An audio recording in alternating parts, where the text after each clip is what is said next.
Due to the Australian Indigenous community heavily referenced in this episode, we'd like to repeat our acknowledgement of country that you can find in our Season 1 preview. An Eventful Life respectfully acknowledges the traditional owners of the land we produce this episode on, the Wurundjeri Woiwurrung and Bunurong Boonwurrung peoples of the Eastern Kulin, and pay respects to their elders past, present and emerging.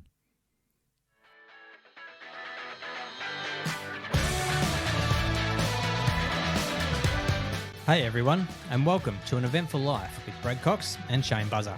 I'm Brad. And I'm Shane. An Eventful Life is the podcast where we take you on a journey through eventful lives of inspirational event leaders from around the world. That's right, Brad. We'll be sharing their stories, impact and insight into the complex world of events. So if you like these stories, don't forget to like, subscribe and share with your mates. This is An Eventful Life.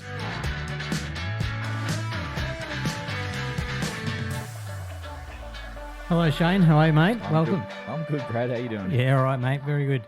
Hey, let's get straight into today's episode. I'm pretty excited about this one. Our next guest is an amazing young lady who has flown under the radar a little bit, but in the last 3 years has really started to make her mark. She's a proud Warramungu Yaru woman who grew up in Darwin on Larrakia country. She's a fitness and social influencer who in 2019 had a major career change that saw her overcome many a personal battle, which we'll get a bit into later on, which I'm excited about. And currently she brings her boundless enthusiasm as the host of the Yokayi Footy, as well as MC and hosting roles, including the Long Walk, which I know she worked on with you, and the AFL Best and Women's Best and Fairest. She's an inspiration to women everywhere, particularly Indigenous women. Would you please welcome Megan Megsy Waters? Welcome, Megsy. Thank you so much, Brad. It's really great to catch up with you two legends today. That was a fair intro. How do you feel about that? It's kind of funny actually because, yeah, it's, as you said, it's been a pivot for me into an industry that really I wasn't in before. I had no experience in at all. So I'm still kind of getting used to, I'm like catching up with myself a little bit at the moment too, because things are just moving so fast, particularly, you know, coming out of COVID, that dreaded C word that we don't like rehashing too much. But yeah, it's pretty wild. I've definitely pivoted and it's been all uphill really since then. So yeah, right. It's been exciting. And the first few months of the year, what have you been up to? How have you started 2023? Well, I've recently opened a gym, which you know all too well cool. about. Yes. Tell us. Give it a little plug. Airlocker Training Brunswick. We opened in November, so we're, you know, very much in the early stages of business there. And it's been amazing. That's kind of been majority of where my time's been spent at this early stage of the year, just kind of building our community and getting our processes right and you know, onboarding a really great team. So we're at a really good point now that footy's sort of, you know, obviously started back and that sort of space for me is starting to take off again, given that all of the things that comes with footy season. So yeah, I've been really busy with the gym, but I'm really excited to be getting back into MC land, footy land, all those fun things. Yeah, awesome. It's certainly been a whirlwind start to the year by the sounds of it. But let's go back to the beginning. I think it's important we sort of set the precedent of, because your story is quite unique in terms of how you've ended up in footy land and fitness land and event land. But you grew up in Darwin in the Northern Territory of Australia.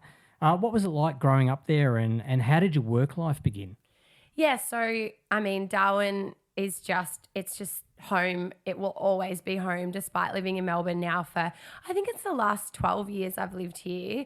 I always find myself craving that homely feeling that I don't get anywhere else except Darwin. My family are all still based up there and I had a very adventurous upbringing. I was always out and about playing sport from a young age, which I think is why I kind of fell into the fitness industry. I kind of progressed naturally into working in the fitness industry because I grew up so athletic and sporty and I was always really driven by movement and exercise. So yeah, I had a great upbringing in Darwin.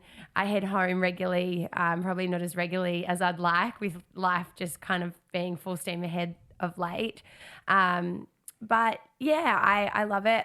The reason I moved to Melbourne was because I kind of got to that age where I'd finished school, I'd gone traveling for a couple of years, and I didn't really have career aspirations as such, in terms of I just didn't know what I wanted to study at uni. Was it more of an opportunity then as far as coming to Melbourne? It was just, I'd lived in London and kind of traveled around for a couple of years. So then I moved back to Darwin and I was like, okay, I'd seen big city lights. I'd seen opportunity outside of my small, humble hometown. And Melbourne just called at me for that reason. And so I made the move here. It was made easy because I already had a couple of friends that had transitioned from Darwin to Melbourne as well. So I kind of followed them along. And I haven't really looked back since. Yeah, great. And it's not easy moving from, I can imagine, from a regional city into that sort of big smoke, and particularly Melbourne, just to chase a dream necessarily and not knowing that many people. I know you had some influences in your life, that supported you through that decision and the importance of family and so forth. Particularly your father, I believe. Can you tell us a bit about sort of his influence and your decision to move, I guess, and really commit to sort of living here, I guess, rather than sort of transitioning backwards and forwards? Yeah, absolutely. So, yeah, you hit the nail on the head. I mean, my influences, or my major influences, are the people that are closest to me in life, and that's, of course, my family. My dad was a major, he was my best mate. He was a major pillar of inspiration and my go-to guy for everything. Unfortunately, we lost my dad. It's actually coming up to 9 years this year, which is kind of crazy. But through that process of, I think, he was really sick with cancer, and watching his health and his well-being deteriorate was basically the catalyst for my desire to really make the most out of my opportunities and make the most out of life. Really, I think when you experience grief like that and you witness how quickly life can actually be stripped away, I don't know, I think that embedded a really important mindset piece just around the fact that, as cliche as it does sound, life really is very short. And we've got one chance to have a really good crack. Yeah, so totally. that was kind of the real driving force behind why I wanted to, spread my wings and leave home. And, I'd had that experience kind of traveling, and that instilled some really great, life experience being overseas in my early 20s. And, I just wanted to keep that ball rolling. And my dad was always a big supporter of my adventures and my desires to do, fun things and travel and explore. So it just kind of felt like the right thing to kind of pursue. Was it daunting when you sort of made that first initial move? And you can have all the support in the world. We know that in our work lives and stuff, everyone's always encouraging us. But for you personally, was that a massive daunting step to end up here? Like, did you arrive with a suitcase and nothing else? Or it how probably did it all built work? some resilience, am I right, Megsy, in what you experienced during that time with your dad? Yeah. 100%. And I think it was challenging because I moved here. Like I said, I've lived here, I think it's 12 years now. And so I was living here when he was 6. So it was obviously very difficult to make that decision to be away from home during a really challenging period. So I'd moved, and then, it was, of course, I love my family, but such a strong connection with my family. So, of course, you have that element of, missing home and being homesick. But I also had this deep desire to just be in a bigger city. I'd seen what, Europe was like. And I was like, I think I've just got more in me than what Darwin had to offer at that point. And particularly because I still didn't really know what I wanted to study. So I just kind of felt like there's just a little bit more for me to choose from if I'm in a bigger city, in terms of career-wise. And I definitely, when I moved here, I wasn't doing anything necessarily, riveting in terms of work and career where I sort of started. I literally got on a recruitment site. I think I was 23 or something when I moved here. So I got on a recruitment site and I just, landed in a job working for Cbus, which was absolutely not, didn't really get the juices flowing at all, but it, paid the bills, I guess. And it was a kind of interesting interesting time. And then Dad got sick, so I would go back and forth to Darwin a lot. And yeah, resilience is the right word to use, because it was really hard to be away from home during that period particularly. But I'm glad that I chose to stay, and my dad would have wanted me to stay, and home is always there, and I always go back and make time for it. You know, we've touched on sport a lot. It's so important to you and something you're passionate about, and what you did when you were here and it kept you going. How important is a healthy lifestyle to what you do now, and the keeping that balance in the world of media and events? You're working all sorts of hours, and it's a demanding job, or a demanding world that you're now working in. How does that balance play out with I guess your sporting background? Yeah, I think making sure I really have to prioritize carving out time to look after my mind, and making sure that movement is always a priority in my days or weeks, because I think going through everything that I went through with my dad, and going back to that resilience, and suffering through grief, and that was a really challenging time for me, and that was a real, again, kind of catalyst as to why I landed in the fitness industry as well, because I'll never forget it. And I've said it, a couple of times in different conversations, but I'll never forget my dad being sick on his deathbed, basically sharing. And he said these words to me that just are like etched in my mind. But he basically said, you're nothing without your health, you're literally nothing.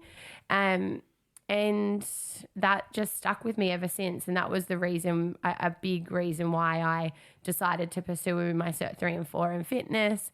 And going through that challenging time of, losing him, moving my body was really going for long walks, or going to the gym, and these sorts of things were the only thing that helped me just take my mind off it for a bit, or just at least help me manage that stress and that pain and all those sort of harsh emotions.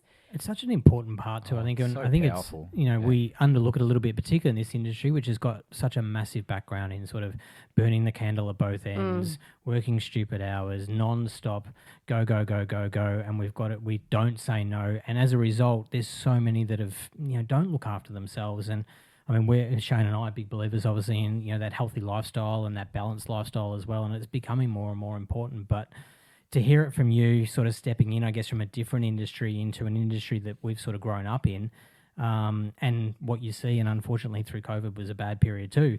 It's so hard to get across. I know what you feel, mate, to people that have been there for so long, to say, guys, you've got to look after your bodies, because you're hearing so many of these stories. It's like, we can't keep going at this pace for this long, and you will burn out. And I mean, I've got my own personal story, as we know about that. But it's such an important factor and such an important communication piece, I think, to this industry. And people like yourself coming in, I think, are such great ambassadors for that, to help us. Absolutely. And a lot of people listening to this will be from the events world, and that story you told about your dad and what he said to you, I hope that really resonates with everyone listening. I know it's already given me little shivers, so yeah, it's powerful. Yeah.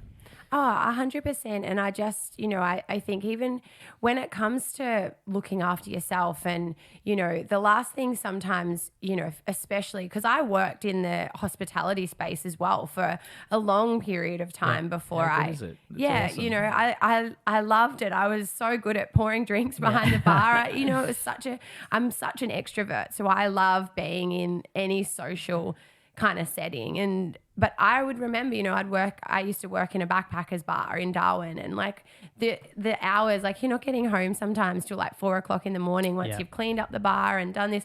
The last thing I want to do the next day is go to the gym and train. It's such a catch-22, because you need to look after yourself. But when you're so tired, if you're doing these late nights, and especially in the event space, I think the key is finding your thing, finding what works. And for some people it might be going for a run, for others it's just going for a walk. And sometimes it doesn't even necessarily have to be the movement component, it can be the mindfulness component. Just making sure that you're carving out time to nurture your mind, because we have to exercise our mind as much as we do our body, because once you start to do the mind work, then the body work just follows anyway. So do you think it's your background in sport that's kind of led you now to be involved in the AFL? I mean, I would have thought so, but how did that come about? And was that before or after you got into events? It was so random, actually. It's a funny story. So I definitely think it is my background in sport and fitness that kind of helps sell my story to the AFL, because the reality of me landing as a TV presenter on a footy show is actually quite random. I haven't come from a media background. I didn't have any pre-existing training or anything like that. It was actually, one of my blessings from COVID, I think, because I've always predominantly worked in the fitness industry. Obviously that shut down for me. Yep. And it kind of, like it did for a lot of people, meant that I had to pivot a little bit, or it just gave me space to kind of analyze, where do I actually want to be going? What makes me tick? What am I really passionate about? So it created space for me to kind of, go internal and figure out a few things that I probably wouldn't have done had I been, just on the rat wheel of work and life. And it was funny, actually, because I come from Darwin. I'd spent a big chunk of 2020 back home. I was able to go home and quarantine. And at that point, I was sort of in this headspace of like, I actually think I might want to relocate back home. I've lived here for, 10 years or whatever it was at that point. I was like, am I ready to, make the ditch and settle back in Darwin? And I think I was kind of also probably swept up in the fact that Darwin was like an untouched COVID basically didn't happen there for a period of time. You live a normal life, so to speak. Yeah, like I would be out, nice, right? cruising the harbour on, boat parties and the dry season. And then I'd go on Instagram and see how all my friends were still like suffering in lockdown. It was such a weird time. But anyway, it enabled me to spend time back home. And I was kind of thinking, all right, maybe this is an opportunity. I'd actually started planning about potentially opening a gym back up in Darwin. That was kind of what was on my trajectory at that point.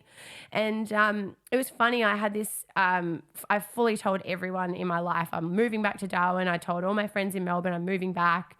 So I had planned to come back to Melbourne for like a month, have one last hurrah, kiss everyone goodbye and move back home.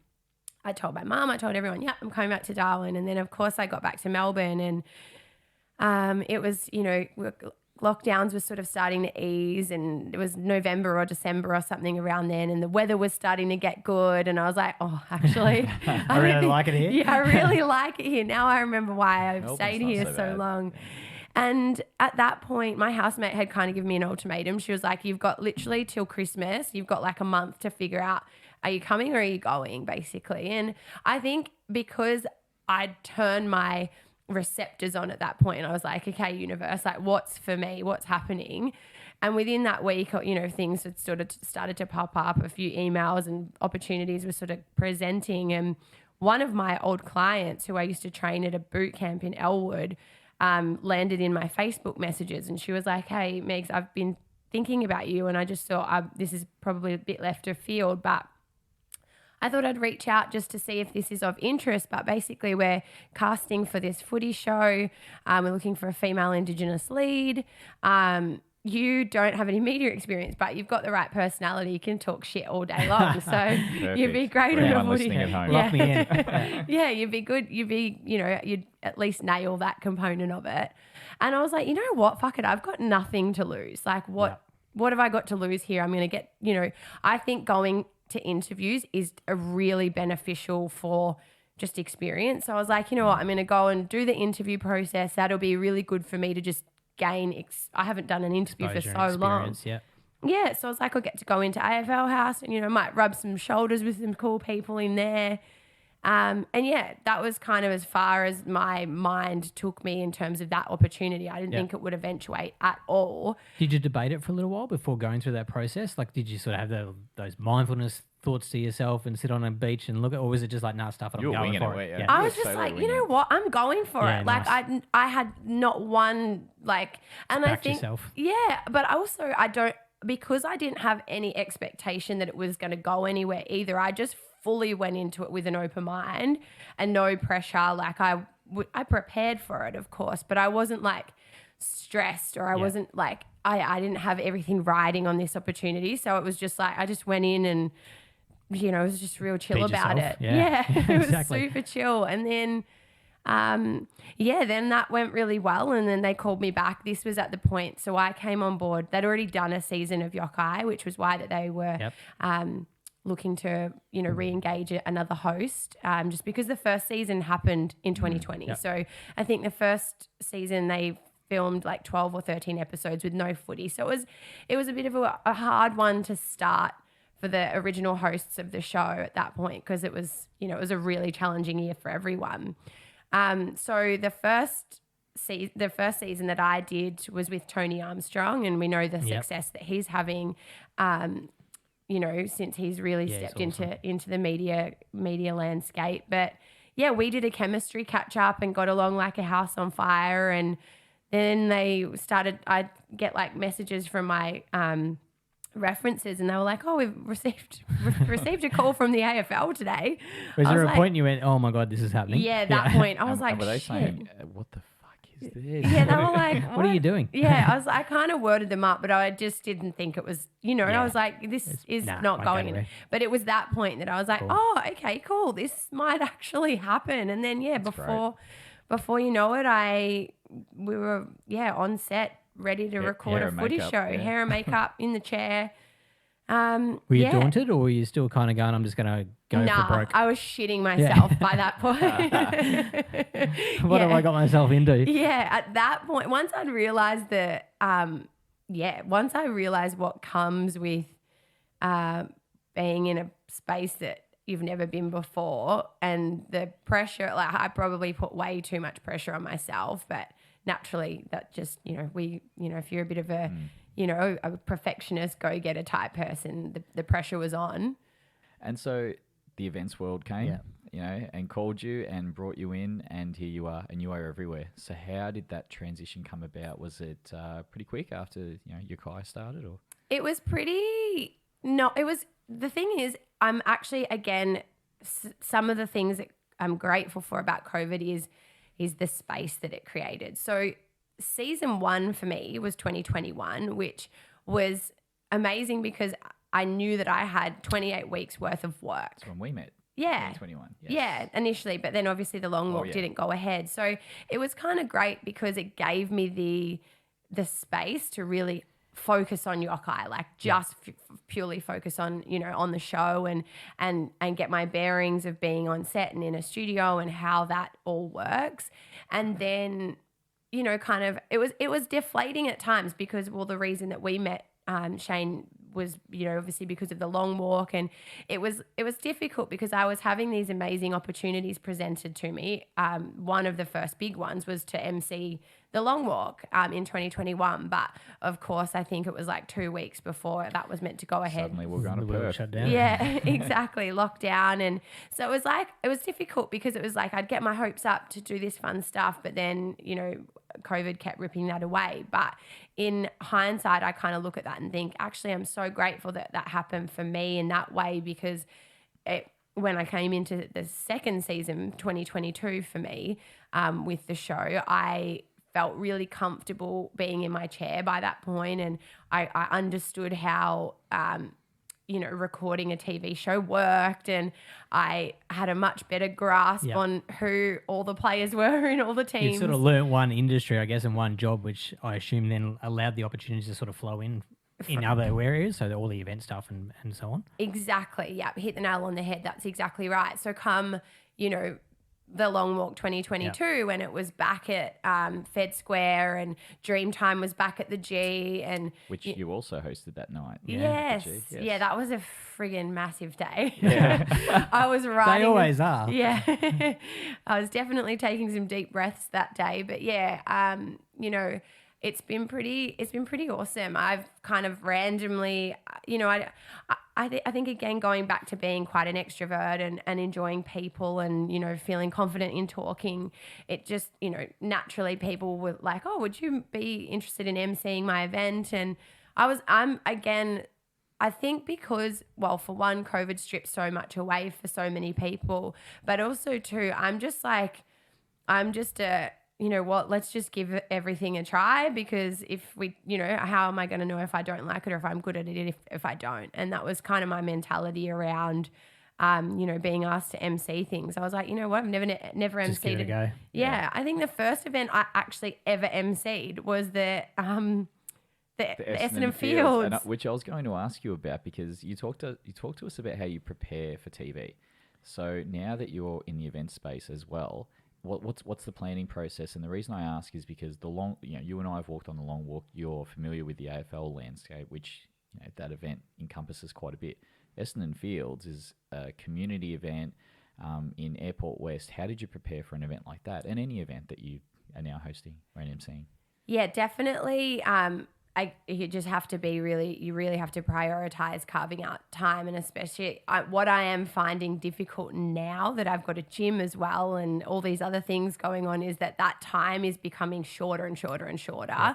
So it's like I'm becoming more and more conscious of wasting time now. I'm like, you know what, I'm going to delete Instagram and TikTok off my phone for half a day, because otherwise I'm going to sit here in a freaking wormhole and then I've ended up, you know, following all these people, and I don't know. Anyway, TikTok is a wild place and you can spend way too much time there if you get caught up. And so it's just making small conscious decisions with things like that, I think, are really key for me, because just, eradicating distraction.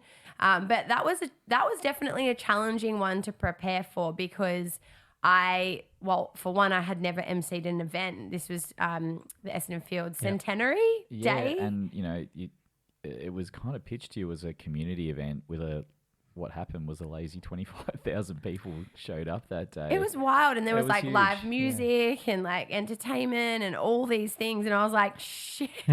Where do I fit in here? Yeah. What am I doing? Yeah, literally. But I mean, very fortunate to have had a very great event coordinator in Blue facilitating that. And I think that's, you know, I'm also, I guess, quite lucky that I have a great management team that have made dealing with different clients really easy, because they kind of take that middle ground out. But yeah, it's just research and time. I think it's just getting really sharp with managing time with things like prep for events. Yeah. And so do you find yourself with the events and the TV work sort of doing the same style of prep? And the reason I ask that is, it's a bit of a common observation, you know, is that TV talent can sometimes struggle to adapt to the recorded nature of screen presenting versus live event presenting. And it's sort of different, similar skill sets, but somewhat different in the same ways.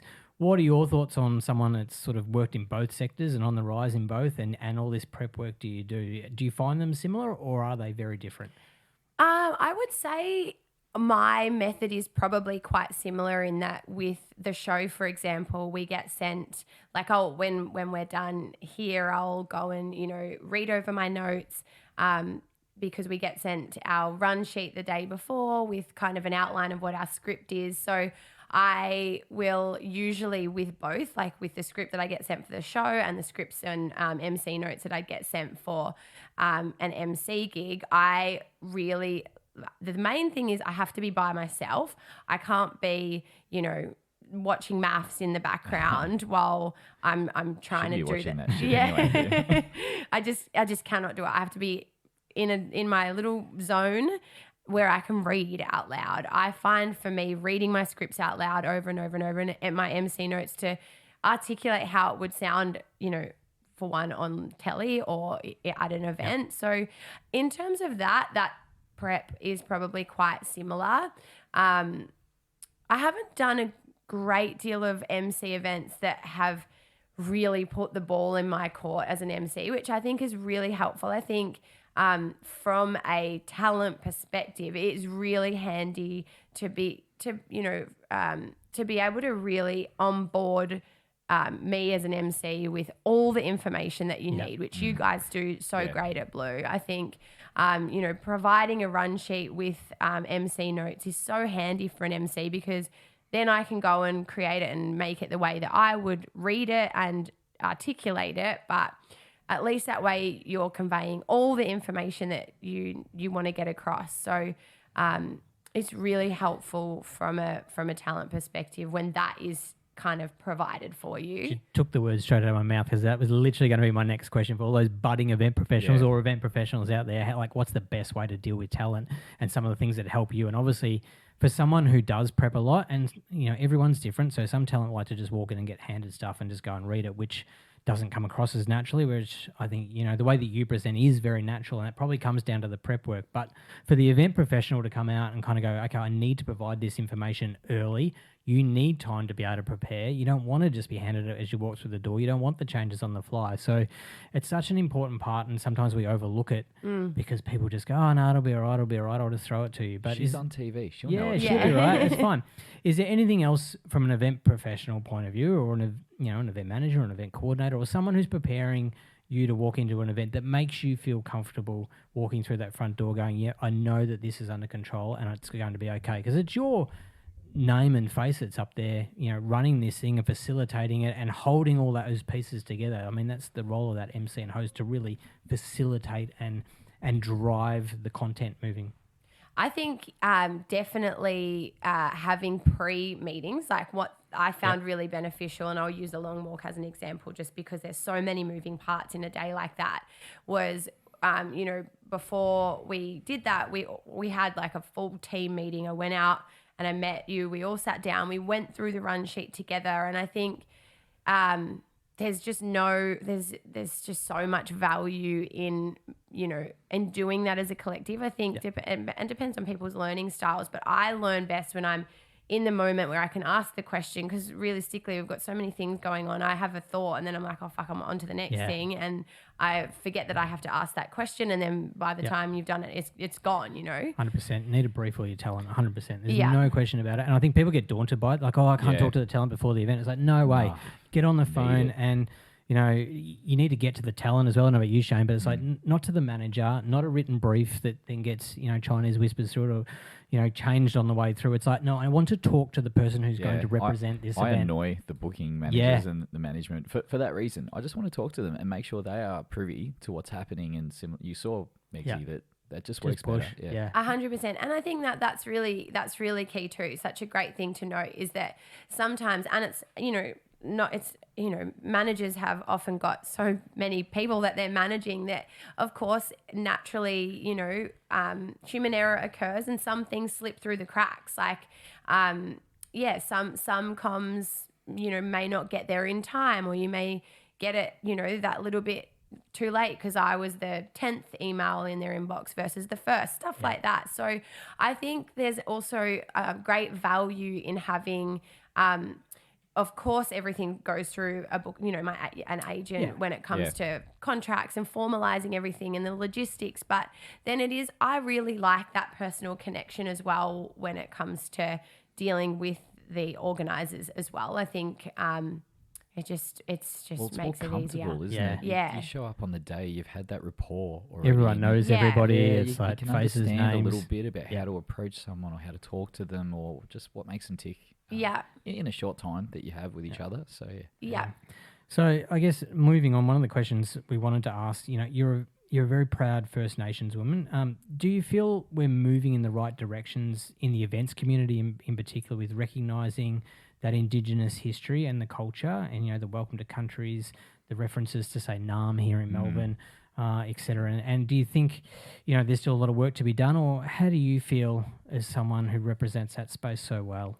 Yeah, I mean, it's, of course, really, it really means a lot to hear acknowledgements and to, just have our culture, because really we were the first peoples of this country. So it's like, it feels like about time we get some recognition and some acknowledgement, and it's a shame that it's taken us this long for it to become normal, and still a lot of people are adjusting to it. And you often, I've heard a couple of people, or I've read silly comments in the Instagram webs and on Twitter and things like that about acknowledgement. It's performative, and acknowledgements before events. And I saw someone say something about even on the Qantas flight when they land into wherever they acknowledge country, and people, it's such a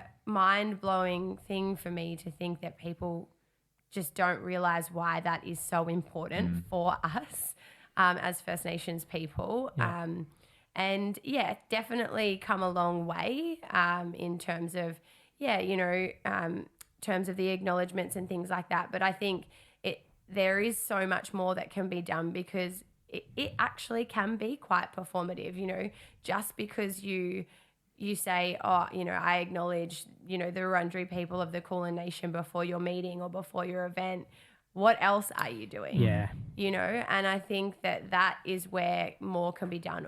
Are you elevating and amplifying First Nations voices? Are you creating job opportunities and space for First Nations people? And I think, there is a fine line there between those two things, because, you can't just, you do an acknowledgement to tick a box. And do you think that, I mean, I see it sometimes and it drives me mad that I feel like some people are literally just ticking a box. They're like, oh yeah, we just got to do it, so we just do it and get it over and done with, because it's a visual, it's an optics thing, versus actually thinking about the meaning of why you're doing that. They don't realise how many, even if you touch on a few people in that room, that's fine, it's okay, and then it'll grow, it'll grow. So it is so important, and it is familiarity and those kind of things. And I think, to your point, even the stuff that happens behind the scenes, like, it doesn't always have to be proclaiming it out and just shouting it, again, optics side of things, but actually doing the real heart and soul work behind it, and how you can improve those areas, be it jobs, be it opportunities, be it, again, just giving people a chance. Yeah, absolutely. And I think that's where we still have work to be done. I think, if anything, it's great that there is a lot more conversation and awareness that is off the back of, we just obviously, like you said, NAM, like what NAM Football Club did in the Indigenous rounds, I think is an amazing action, because it's underrated. I think what they did. Oh my gosh, the get flow-on effect from that, in terms of what that creates for a young boy who's a mad, Demons fan, and that conversation. Oh, why are they numb now, mum? And then that creates a conversation in a family, and I think that is huge. And Fremantle Footy Club have announced this year that they're going to do the same thing. They're going to be called Wally Up Footy Club, and it's certainly when it's creating conversations, I'm here for it, absolutely. And but there is definitely there's always room for more and improvement.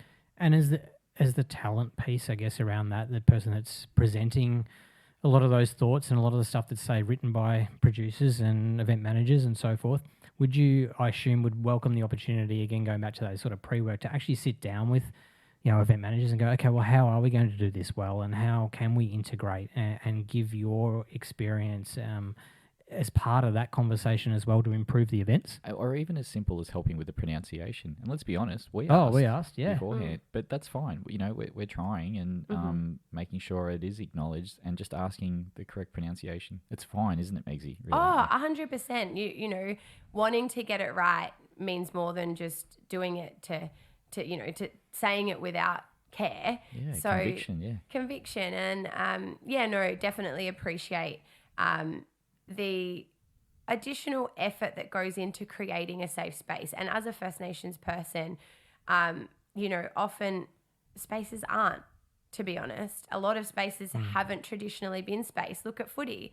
Look at it's challenging. There's always hurdles when it comes to the color of your skin, unfortunately, as a First Nations person. And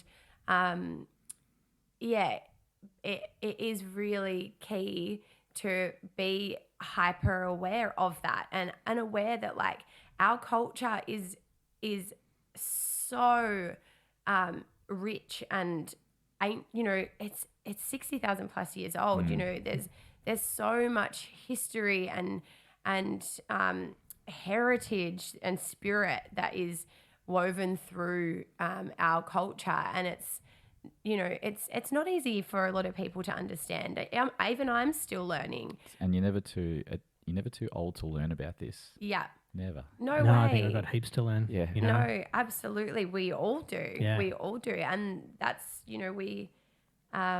We grew up in an era where we weren't being taught the true history of our country. Correct. Yeah, and that's the thing. It didn't really, didn't impact me at school when I was growing up because it just wasn't a thing. You got touched on very lightly, but not to the degree of what we do now, which is why I think, in our live events, it's so important. We've got a voice, we've got an opportunity, we've got the audience. Let's talk about it and let's do all the right things and let's communicate, and that's what we're there for at the end of the day. So I'm not ashamed to say that I've learnt more about Aboriginal history in the 6 or 7 years I've worked with the Long Walk than the previous 36 years of my life. And it is what it is, but it's great. As I said, you're never too late, and I'm really grateful for that opportunity. 100%. And I think the more conversation the better, the more that people have empathy and understanding as to, going back to that, creating, and that's, I speak on behalf of a First Nations person, but that's just in general in terms of diversity, because, we also have to look after our, LGBTIQIA+, I think it is, and making sure that, there's, such a topic around pronouns and, making sure that we are creating safety for not just First Nations people, all people as well that don't come from the majority. But the events world creates that vehicle. Yeah. Correct. For these communities, which is amazing. And I think we're seeing a massive push in, the diversity and the inclusiveness pieces at the moment, particularly in our producing of events. And so it's definitely a thought topic, at least, which has taken a long time to get to that point. But at least we've kind of, as of 2020, 2023 right now, we're actually starting to talk about it, think about it, plan it, which is another great step forward, I think. So so you've obviously got your finger in quite a few pies these days, Megs, between gyms and TV and events and your First Nations work.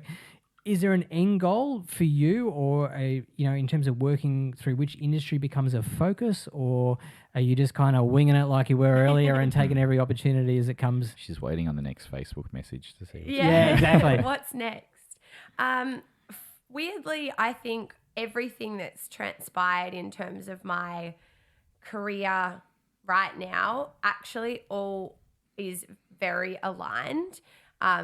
I think that, even I have just recently come on board with Nike, which is really cool. So, awesome. Yeah, it's so good. Yeah, so I've just, I'll be with Nike for the next couple of years as a Nike trainer, and I think that complements my fitness background and owning of a gym, but then also too, I'm able to weave my gym sort of stuff into the show. Like, we just started a segment this year on the show called Move It with Megsy, and one of my first guests, we filmed that segment in the gym. So it's funny because it's like when I was probably not last year, the year before, 2021, when things weren't really happening outside of Yokayi, I was like really mind mapping things, and I had engaged a life coach at that time through a non-for-profit Indigenous organisation called Naramili, and she really helped me to just nut things out. And a tip that I like to share with a lot of people is the post-it note trick, or the post-it note tip, I should say. So I had like all my different post-it notes. I had sort of sectioned them up on the wall, so I broke it down into like media, what comes under that, and it was like the pink post-it notes. Then it was like movement, mindfulness, and what comes under that, and they were all the green post-it notes. And then there was like me, like my passions, and it just became this big tree. It was like, well, my housemate wasn't in the house, and I'd just completely taken over the walls with post-it notes. But it just really helped me to mind map like what I actually wanted to achieve. And it's funny because I think back to that now, everything that I had put up there is what's happening right now. So it's kind of like, brainstorming and planning. And so I think right now where I'm at is exactly where I'm supposed to be with all of the things. I definitely want to keep exploring and growing in the media space. I did Fox Footy last year on the Boundary for the women's season, and that was really challenging because that really was like live TV. That's a live event. Yeah. Really. Yeah. And so I definitely want to continue to explore that, I think, and grow in that space. But then I'm also, I think it's very evenly balanced with where I want to distribute my time, because I'm so passionate about my gym and the community that we're creating there. And I just love it. Like, you know, sometimes the alarm goes off at 4 a.m. and I'm like, fuck. Yeah. But then I get there and I hug all our members, and, you know. She really does hug Yeah. everyone. Yeah. It's actually ingrained in it's like our policy to our coaches. Like, we say, like, to break down the barrier, everyone who walks in the door gets a hug, because you're creating it. Yeah, it's like such a simple thing, but it really shifts the energy. Yeah. And even the people that are like not huggers are now the ones that walk in the door that hug us. So it really is such a silly thing, a small thing, but it's created such a shift in our space in the gym. But yeah, I think watch this space. I think I'm going to continue growing and evolving in both of these spaces kind of quite equally, I think. I don't really know what's coming up next. I know the long walk's coming up soon. That'll be fun again. That'll be fun. It's a couple of months away. Yeah. No, I love it. And I mean, there is so many similarities in each of those industries that they do overlap quite a bit, and we're seeing it, you know, so much. I mean, you know, I'm involved in fitness and so forth, and more the event stuff, but you've probably gone the other way in some ways. But there's such a transition over, and I think it comes down to work ethic. You know, it's like getting up at 4 o'clock in the morning, and it is building a community, and it is talking to people and communicating in different ways, and providing those outlets for people. There is so many similarities we can draw upon, and you can make a list a long while. But we're at an important part of the episode, which is Shane's favourite, and I know you've been waiting for this. Shane, buzzer, hit it with your rapid fire questions, mate. Okay, got a couple of questions here. Quick answers, okay? No mucking around. These are very, very serious. Okay. Put your serious face on. First one. Your favourite song to belt out loudly in the car? Oh, What is Adele, someone like you. For sure. Easy one. Someone has to film that. Ross, film that. Yeah, next that time. was literally me last night in the car on the way home from watching the footy, because Essendon won round 1. So I love it. That's so good. Have you sworn on camera or at an event yet? Behind the mic. Yes.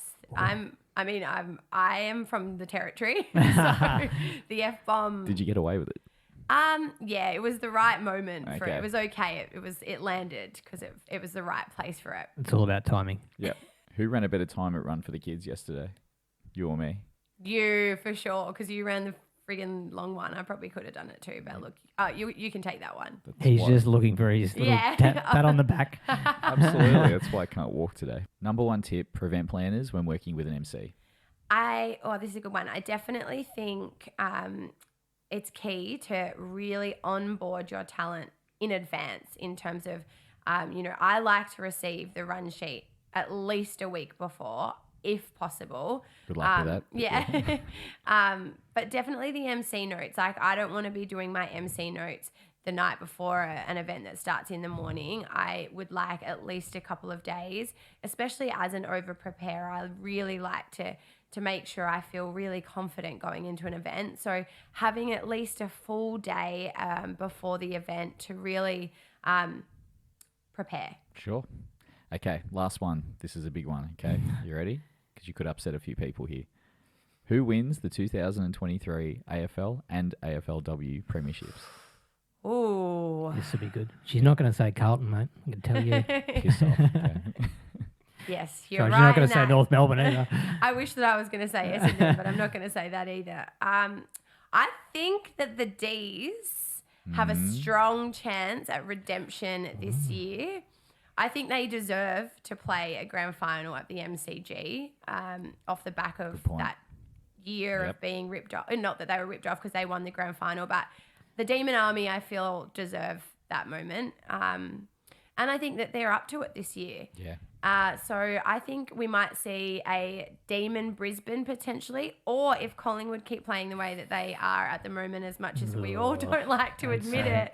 But it could be Collingwood right up the top at the very end too. And I think, again, sorry, it's meant to be quick fire, but I'm really, really love Craig McRae. He's great. Yeah. What he's done for that club and just the man that he is. We've interacted with him a couple of times now, and he is just an amazing man. And I think you can see what he's done in terms of, turning that club around. Hang on. So Melbourne or Collingwood? Which one is it? I'm going to say Melbourne. Okay. And AFLW? Oh, yeah. AFLW, I think, geez, there's been a lot of shifting. Yeah, it's all happening. Yeah. There's players going everywhere. Yeah, there's lots of player movement across the clubs. Oh gosh, I actually don't know off the back of all the movements. I think that Brisbane will probably want redemption this year, and they're an amazing side. They have lost some of their key players though, so but I mean they still have a team full of amazing women as well. But Brisbane, I'm going to go Brisbane. Okay. For the women's. Nice one. Nice. Good answers. Beautiful. Well, Megsy, thank you very much for joining us and sharing your such diverse life and everything you do. And it's such a great opportunity to have you here and to share that with all of us. And we really do appreciate your valuable time. So thanks again. Thank you for having me. It was really great to chat. Awesome. Thanks, Megsy. Loved having you. Thanks for listening to An Eventful Life. And if you like what you hear, don't forget to subscribe to listen to more episodes. I'm Brad. And I'm Shane, and this podcast is produced by EOS Creative. See you next time on An Eventful Life.